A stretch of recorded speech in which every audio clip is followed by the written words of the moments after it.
He is a consuming fire, oh, the Lion of the tribe of Judah.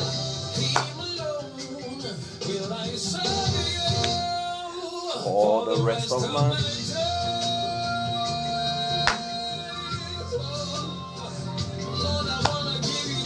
to give you twirling, to give you worship.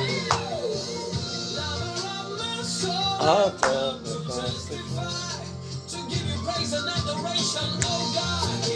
All I ever want to do is worship you.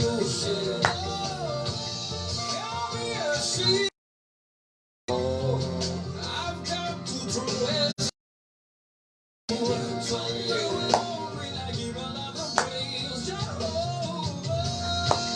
Verily, verily, you are good. Verily, verily, you are good.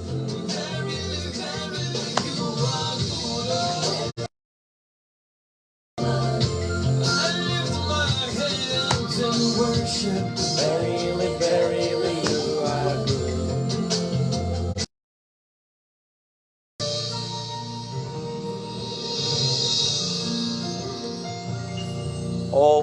Okay. Good morning. How are you today? So good to be back. So good to see all of you. Okay. So, um, let me turn this down a little bit. Okay, how are you today? Everyone joining me both on Facebook and on Instagram.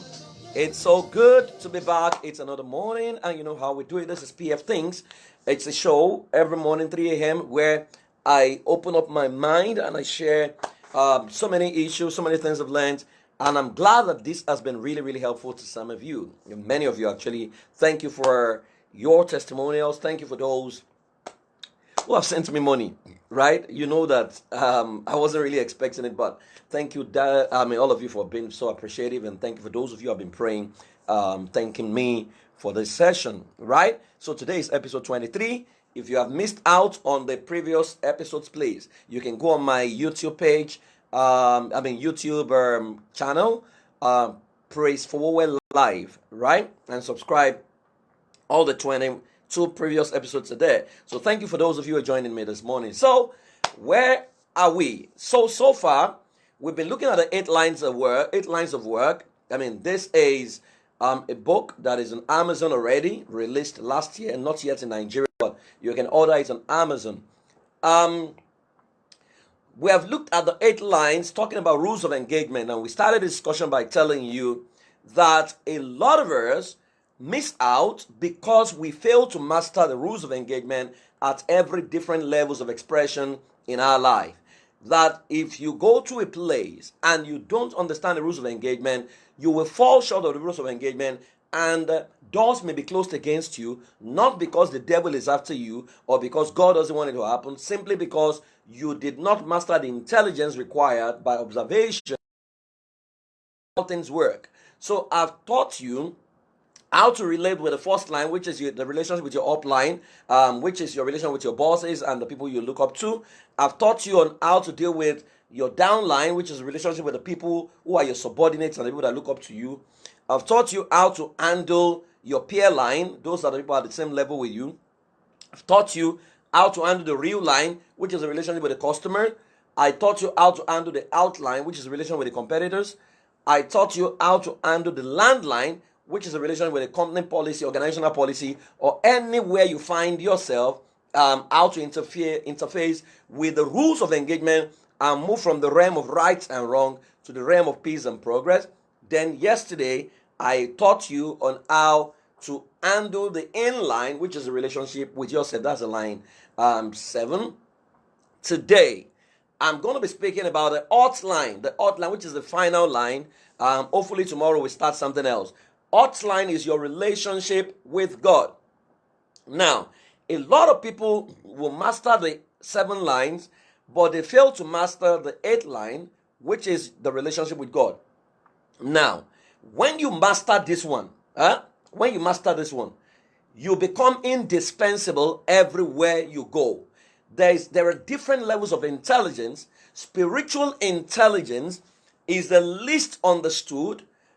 Even the people who claim they understand God, I have realized they don't understand spiritual intelligence at all.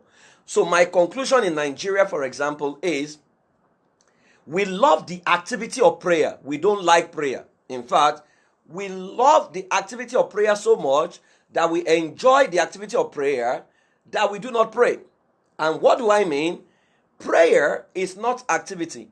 Prayer is measured by what that session has produced. So I love the way Dr. Miles Monroe puts it. He said, prayer is earthly permission for heavenly interference.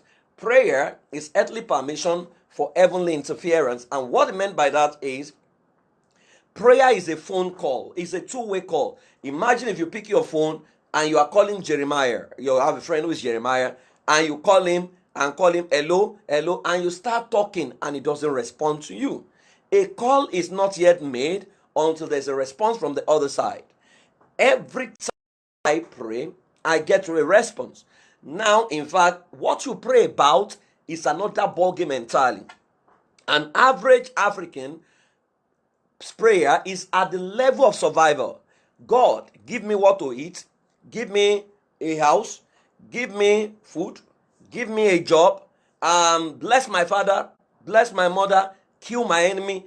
That's the lowest level of prayer, which is the level of survival. Now, God is not, he's interested in survival, but there is a higher level. Yesterday, I was teaching you about the 4 levels of life: domestication, awareness, recreation, and freedom. Right? Now, in fact, if you read what Jesus said about it, Jesus said, do not pray for survival. He said, do not take thought of your life, what you shall eat, what you shall feed. He says, the Gentiles seek after. Now, Gentiles there doesn't necessarily mean unbelievers.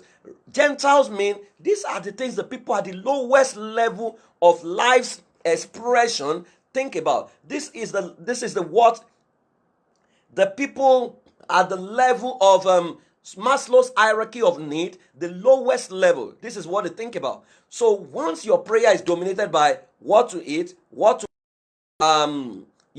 what again? Where to go? God, kill my enemies. That's the lowest level of expression in humanity. Now, imagine the prayer of a Mark Zuckerberg. Imagine what will Elon Musk be praying about. Elon Musk's prayer is, God, give me the intelligence to take humanity to space. Now, what resources will be released to Elon Musk is dependent on the level of his prayer. Now, prayer doesn't necessarily mean you sit down. So when I said Africans love the activity of prayer, not prayer, how do I know? So you see someone who brags, I can pray for 6 hours. I can pray for 7 hours. What are 7 hours produced? So they intimidate other people. So there are some of you listening to me. Your prayer is a prayer of faith. You can't do more than 30 minutes at a stretch, right? So you begin to feel intimidated by the person who is talking about, I pray for 10 hours. Even though his life does not reflect 10 hours of prayer. Because if prayer is communion, if prayer is interacting with God, if someone has spent 10 hours with God, and there is nothing in his life, no result to show that he has even spent 30 minutes, but you spend 30 minutes regularly, God speaks to you, because of what essence is 10 hours of prayer when God has responded to you by the second minute of the prayer. So what you find out is a lot of people love the activity of prayer. We don't like prayer, right? So you see Nigeria, we are the most religious country on earth today, right? But you see the way our economy is, you see the way our nation is, we're one of the poverty capitals of the world. In fact, there's a research that has been made that says that the most religious countries on earth are the poorest. The most religious countries on earth are the poorest countries because they love the activity of religion. They don't like productivity. So let me give you an example. So you see in Africa, people call for prayer meetings, right? Not really prayer meeting, the activity of prayer meeting, let me put it. The morning. Now, in other nations of the world, they have gone to work, they have gone into manufacturing. unknown to many people, two dimensions of prayer. Your words are prayers, your actions are prayers. Your words are prayers, your actions are prayers. Miracles happen when there's an alignment between your thoughts, words, and action. Miracles happen when there is a congruence between your words, thoughts, and action. So sometimes God, or the next, a guy was telling me, was making a confession. He says, God, I'm going to become a billionaire. I'm going to become a billionaire. I receive billionaire. I receive billionaire. And instinctively, I ask a simple question. Young man, how many zeros make a billion? He does not know. He couldn't write the number of zeros that make a billion. So what was happening is he was doing mouth exercise. There is no picture to match what he was praying about. So even when the answers to prayer comes, he does not have the capacity to recognize it. The big Africa is that people pray to God, but they want to determine how God answers their prayer. So they are praying to God, but they have bad behavior. They can't connect with people effectively. So when God brings the solution in a format they don't understand, they miss out on the solution, not because God has not answered the prayer, but they don't have the skill, they don't have the intelligence to recognize the answer to their prayer. So a Christian is praying, and God sent from an imam, right? He's going to cut off the answers because he's going to be discussing with the imam about, I want your soul to be saved, and that will irritate the imam will leave. Meanwhile, he had no business discussing that because the guy was coming to transact business. What has business done got to do with you preaching to him almost immediately without even striking a rapport, building friendship? Now, I am not saying don't preach. What I'm saying to you is that, do you have the capacity, the intelligence to see the answers to your prayers, right? The moment you are praying and heaven is not responding on what to do, you need to check. Maybe you like, so many of us just shout and shout and shout and shout alone, right? Without even understanding that you are dealing with your Father. I have a friend went to New York, an all-white church, right? He's a pastor in Nigeria. He went to an all-white church, and when they raised the prayer point, he started vibrating as usual, right? And, he just noticed that he was the only one vibrating. So the usher walked up to him, and the usher said to him, are you okay? And he was wondering, what do you mean, am I okay? And the usher asked him again, do you need some coffee? Because the usher thought that he was shivering, right? He was right? So after the service, the usher excused him and said, well, I just want to teach you because it seems that you just got saved and you don't understand God. Do you have a father in your country? He said, I have a father. How do you really? He said, no, I don't shout. He said, so way with God. God understands what you want to say before you say, right? So you don't necessarily have to shout and scream and vibrate the way you are vibrating. So he said to him that prayer is actually communication with the Father. The guy felt embarrassed because that was the guy who runs 3 services in Nigeria, right? That's not where I'm going today. I'm just telling you that don't prioritize the activity of prayer. I can't remember the last time I prayed the prayer of God, kill my enemy, because there's a higher level. When you begin to ask God for innovation that can solve the problem of the world, it determines the resources that is released in your direction. Imagine someone is praying, God, bless me enough to be able to feed all the children in Kano. And another person is saying, God, bless me so that, I can show my enemy, I can buy the latest cars. God will release more resources in the direction of the person praying for feeding of the whole of Kano, right? Than the other guy who just wants to take care of himself. Which is why God is not a waster of resources.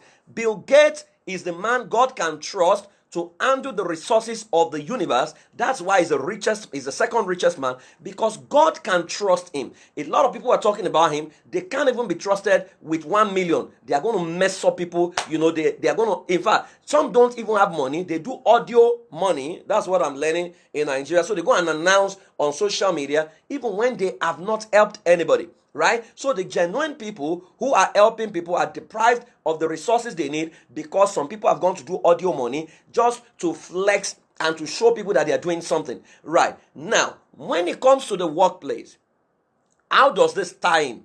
Now, I read is the richest man in India. Mukesh Ambani is the president of Reliance Holding. They ask him, what is your secret? How come your product and services is the highest level of expression in the market? How come your product lacks defects, right? and they are very potent and durable. Mukesh Ambani answered. He said, whenever we produce anything in this organization, the only question we do, our quality control is we ask our staff to lift it to God and to answer the question, will God accept this as worship? Mukesh Ambani is a Buddhist. He said, will God accept it from us? He said, if God cannot accept it, we will not offer it to the customer. Now, what does that mean? That if God cannot take, we will not give it to the customer. What that means is no margin of error. Now, imagine, right? So someone here says that worship is slow song. Another person say, my work is my worship unto God. So there are people stealing from their work who are delivering shoddy work, earning money, but bringing the offering to God.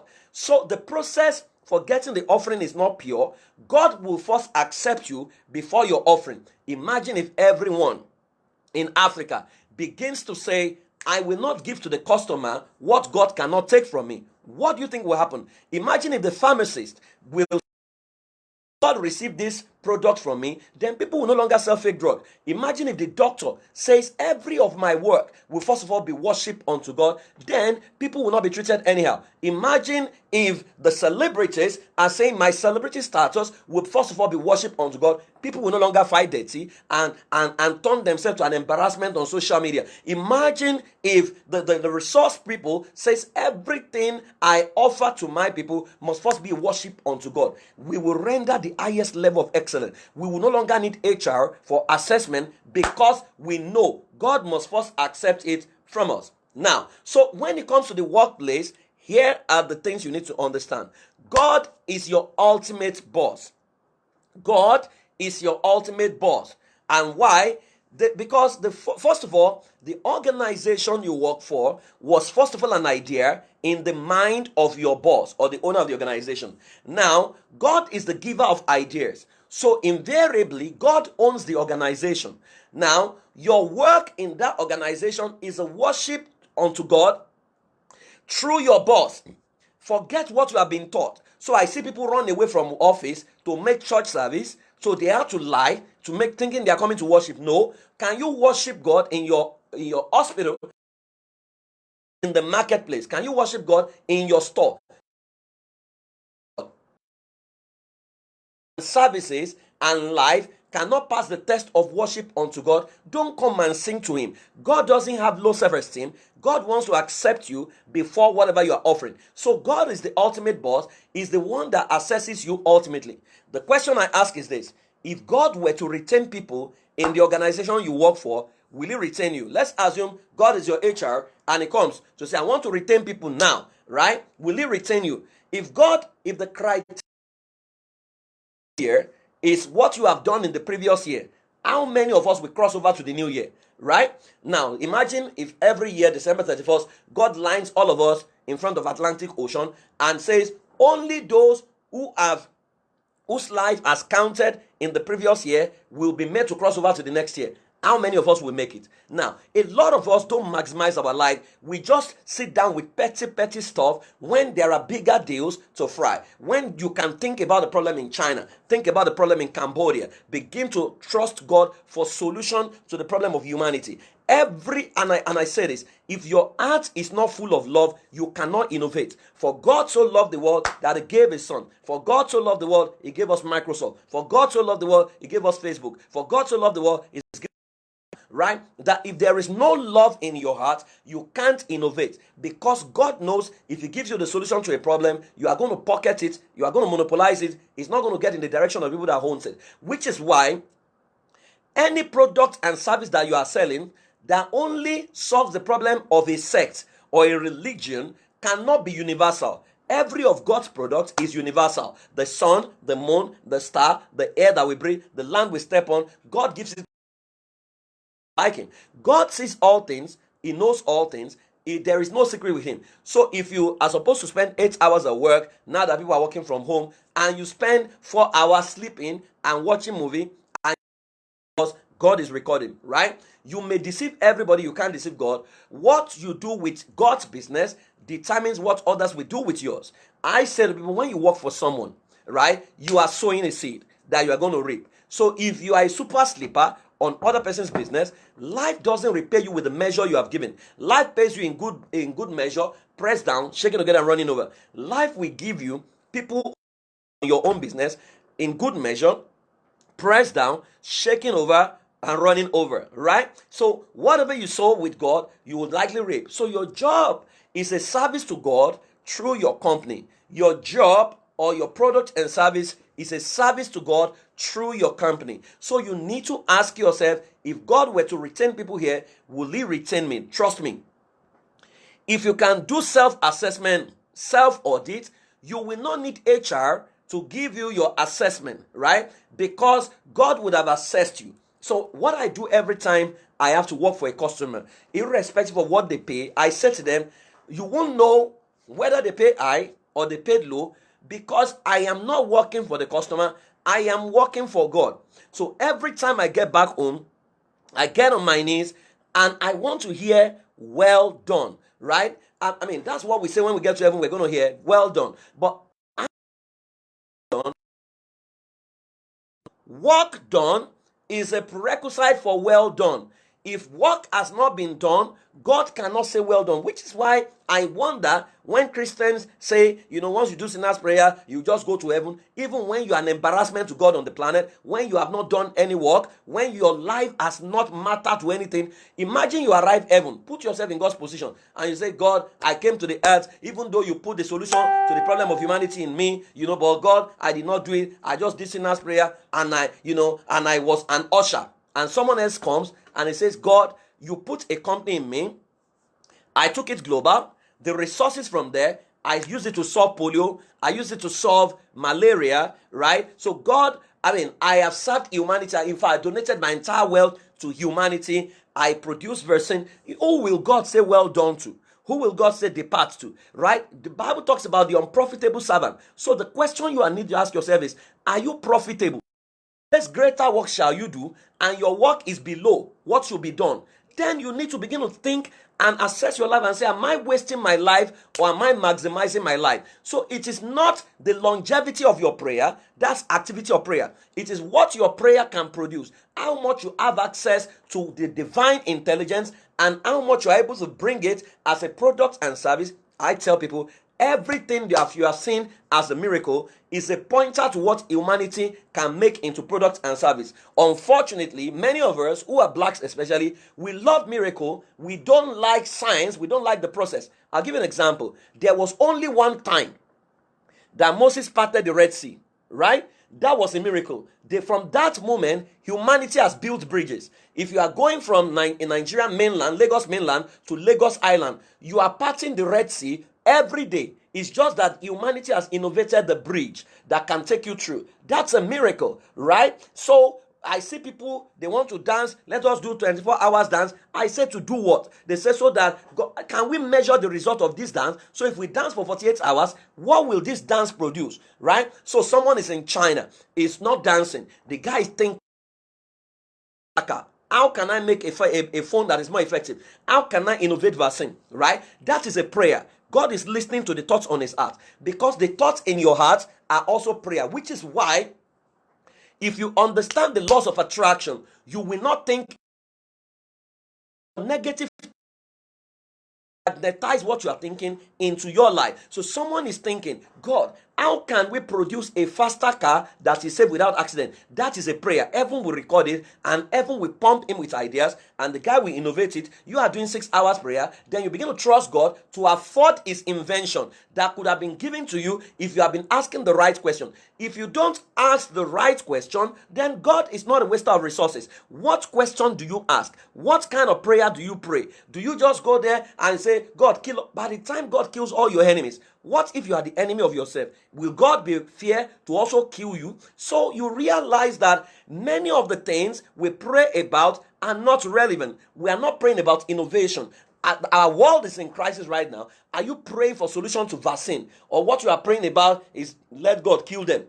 Right? You need to understand spiritual intelligence, right? Not religious intelligence. Religion will kill your frontal cortex. You will no longer be able to think. Spiritual intelligence makes you a genius. That when you talk, when you think, your thought is very unique. You are asking questions humanity should ask. You are doing things that is wowing people. Why? Because that's the effect of your prayer. Every time Jesus prayed, there was innovation. Miracles are innovation. So every time you see something, how was scanner invented? Someone was reading and he saw, scan me, oh Lord, see if there be wicked ways in me. And the guy felt a product can be created. So he went to create a scanner, right?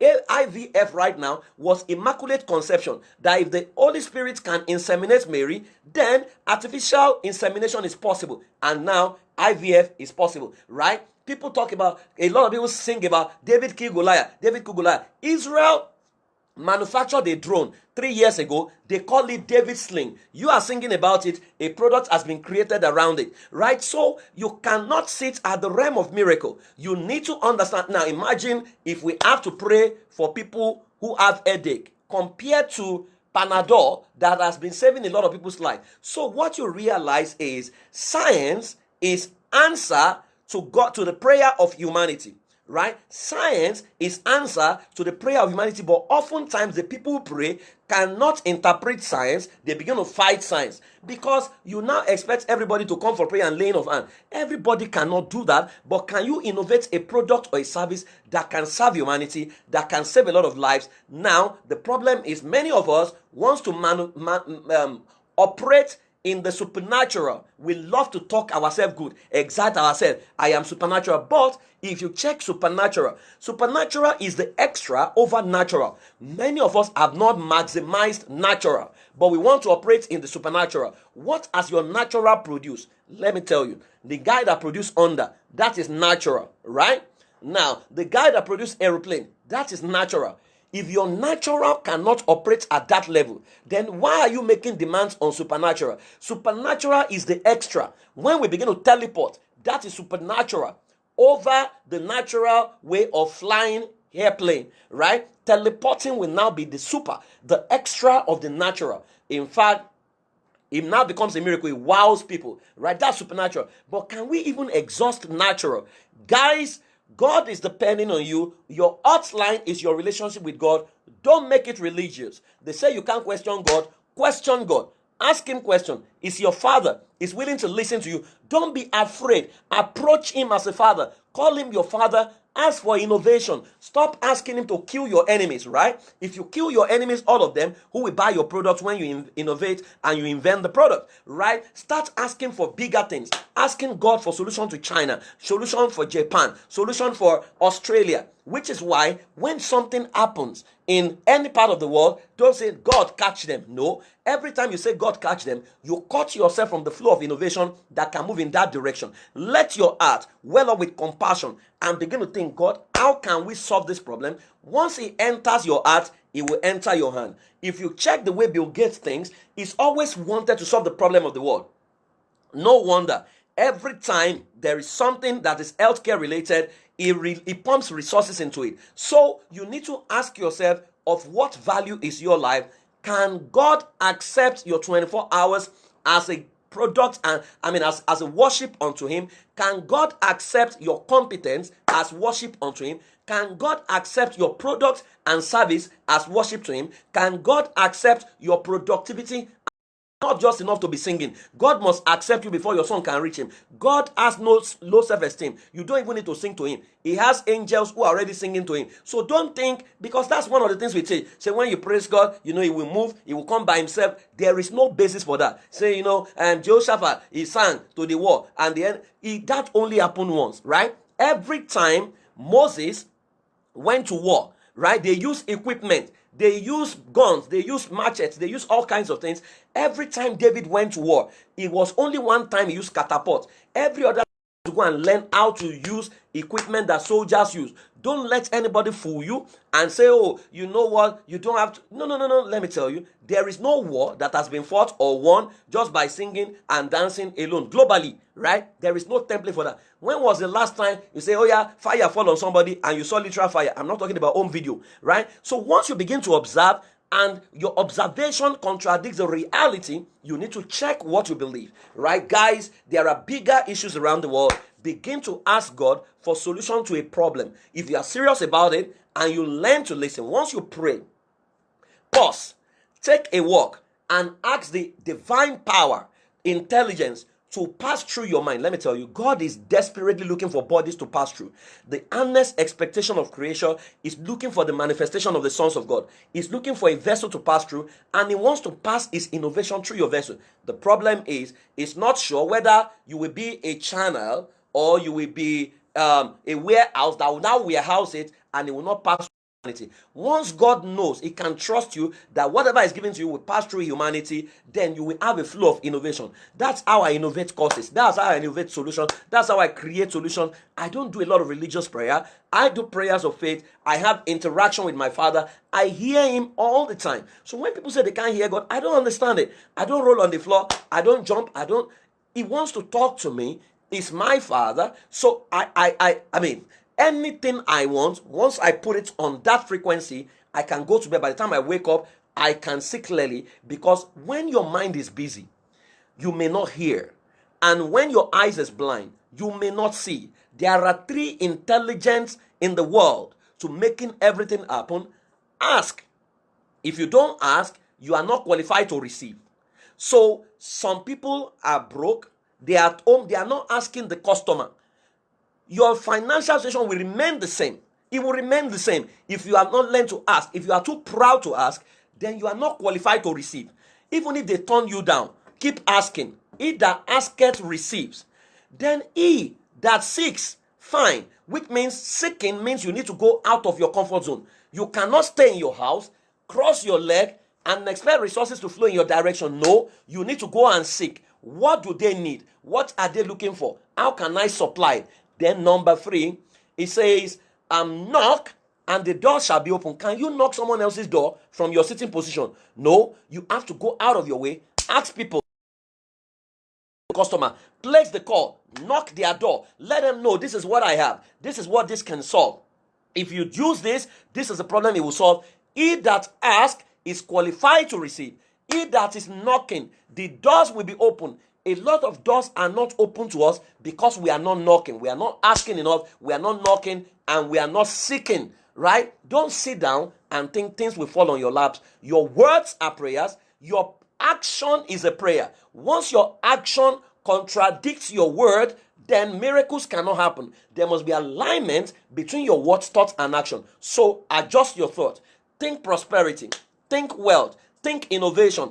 Think solution. Walk the talk. Move in that direction. Sit on your table, a pen and a paper. I want to innovate for Ghana. I want to innovate for Togo. I want to create a resource that the whole world will use. He told Abraham, through you, all the families of the earth.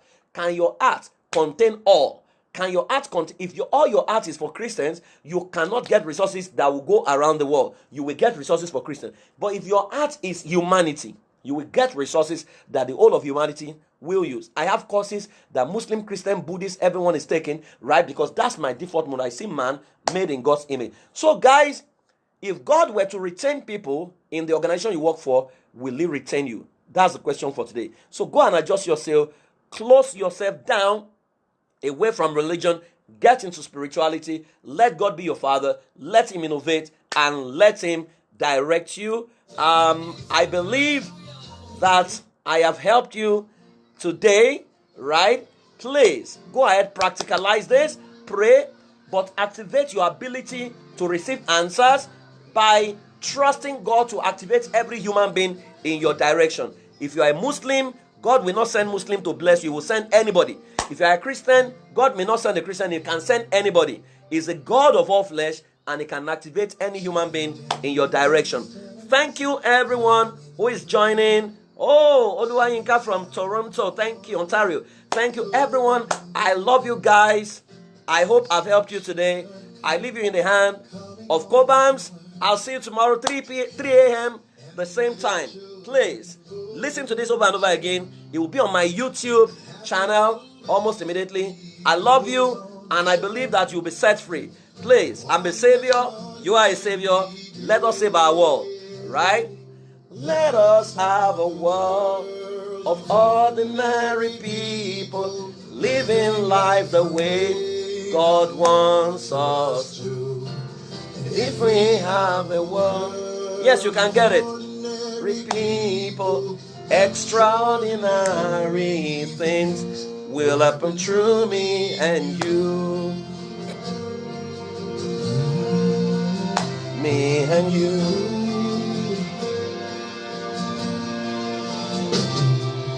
Ordinary Abraham, he was just a man, but he killed his son for the price of The land. And let us Consider ordinary Job. who lost it all, and God added his hope. Ordinary Jesus, little shepherd boy, Brought down Goliath for the sun and the swing. Sweet little Jesus, ordinary child, the carpenter's first son. humble and proud. If everybody told him he'll be Messiah, Probably laugh it up, I know. So let us have a walk of ordinary people, living life the way God wants us to. If we have a walk of ordinary people, extraordinary things will happen through me. Bye bye.